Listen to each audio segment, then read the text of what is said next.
so fast and with such gratitude just for being kind, if you practice it.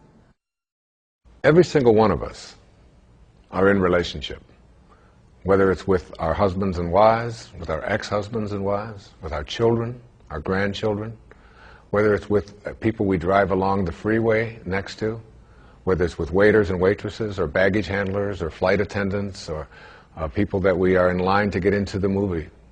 We're all in relationships, and we interact with each other all the time.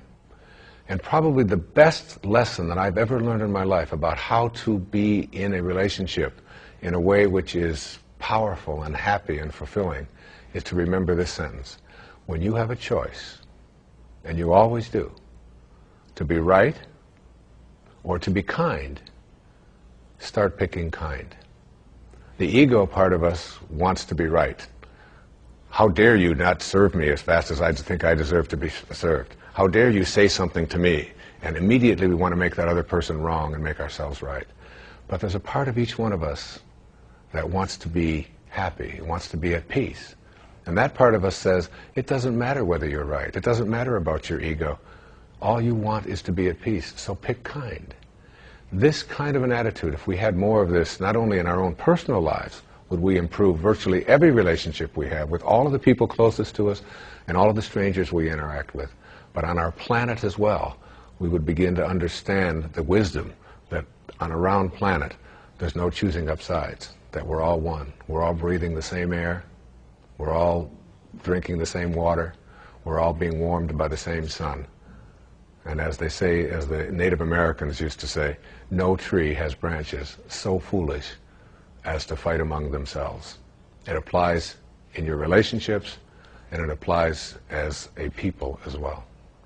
I've often said that in any relationship in which two people agree on everything, one of them is unnecessary. So it isn't about getting somebody who's just like you. In fact, your soulmate is the person that you have a lot of difficulty with. Your soulmate's the person you can't get rid of. They just keep showing up. You say this, they say that, and there they are, they're back again. And they never go away. They keep showing up in your life. And everybody has these people. These are our greatest teachers, because anybody in your life who can push a button and send you into a frenzy is the person who's your greatest teacher. You know why? Because they teach you that you haven't mastered yourself at this moment. You don't know how to choose peace. In A Course in Miracles, there's a wonderful line that says, I can choose peace rather than this. Whatever it is, I can choose peace. My soulmate, my wife, is one of my soulmates. I mean, she knows how to push those buttons. She's really good at it. And she's one of my greatest teachers. I remember saying to her one time, honey, do you love me for who I am or for what I've been able to do for you? I just want to, she said, that you call yourself a spiritual person? I can't believe you would even ask a question like that. She said, I don't love you for what you can buy for me or what success that you've had or where you are on any bestseller list. I love you for who you are.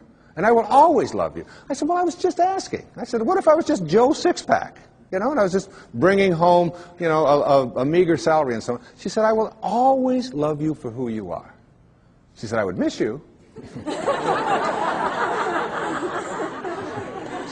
I would always love you. She knows. She's got that. You know. And all of us have soulmates. My daughter Serena, who's just turned 13, my teeny bopper. She came home from school one day. She said, there's a rumor in our school. She saw somebody had seen me on television that you actually wrote a book about how to raise children. Tell me it isn't true. I said, honey, you can come and hear me speak. Would you like to come and hear me speak? I said, people actually pay to hear me speak. She said, why? I mean, she's got that, all right? But her soulmate is her sister Summer, who is now almost 15. But when Serena was 12 and Summer was 14, my wife was away working on a book of hers, and I was taking care of everything at home while she was working on her book about a spiritual approach to childbirth and infancy care. And she's as qualified as anybody to write about that, I can tell you. And I was making breakfast. I was making waffles for them in the morning at the toaster. And she mixes all this stuff up. It's a lot easier to just put them in. And Summer and Serena were sitting at the back table in the kitchen. And I heard Summer say to Serena, out of nowhere, about 6:30 in the morning, if you didn't have any feet, would you wear shoes? And I turned around and I said, where is this going? And Serena went, that's ridiculous. What do you mean if I didn't have any feet, would I wear shoes? She said, of course not. And Summer said to her, then why are you wearing that bra? Everybody's got a soulmate. Stormed out of the room. It was all. But it isn't the people who agree with us. It isn't the people who tell us the right thing. It isn't the people who always find us, you know, just perfectly smelling good and so on. There is an element of understanding that everybody who shows up in our life has something to teach us. Many people have said to me that they have observed in my writing and in my teaching over the years that I have changed. I've evolved, if you will. That when I first wrote Erroneous Zones and Pulling Your Own Strings and books like this, that I was really talking about something much different than I'm talking about today, which is spirituality, higher awareness, higher consciousness, and it's true. Because one of the great teachers, again, in my life was Carl Jung.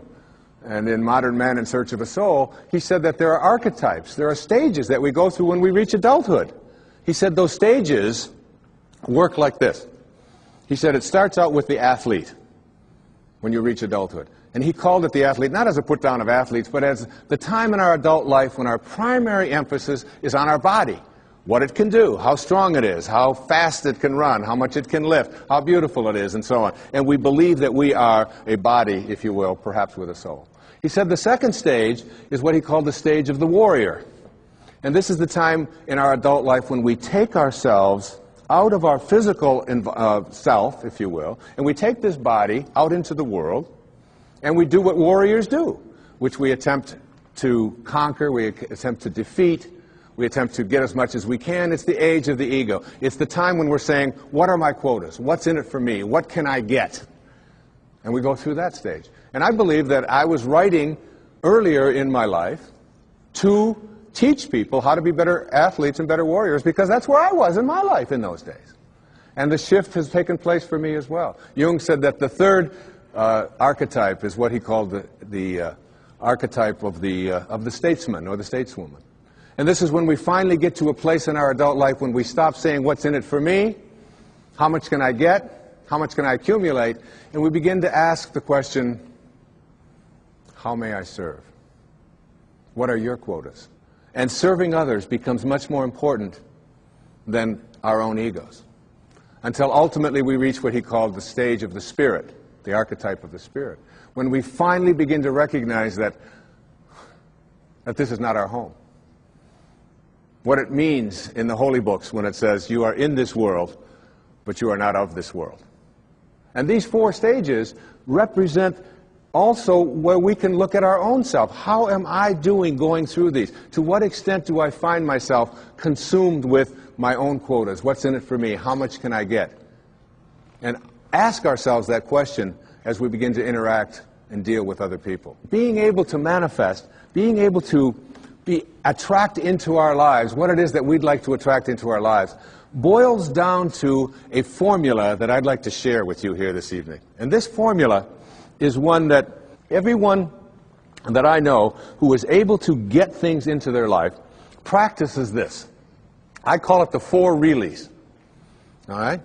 So that what you really, really, really, really want, you will get. And these 4 reallys each of them stands for something. And if you look at people who are good at, some people call them lucky, some people call them highly spiritual, whatever it might be, but they are good at getting what they want in their lives. And here are the 4 reallys. The first one says, I wish. So what you really wish for, everything that you'd like to get into your life starts with a wish. It's a thought. I wish I could get that job. I wish I could get that promotion. I wish I could lose weight. I wish I could get rid of that addiction that I have. I wish I could, whatever. It's a wish. So what you have to start with a wish. The second really stands for what you desire. What you really wish and desire. And the difference between what you wish for and desire is in what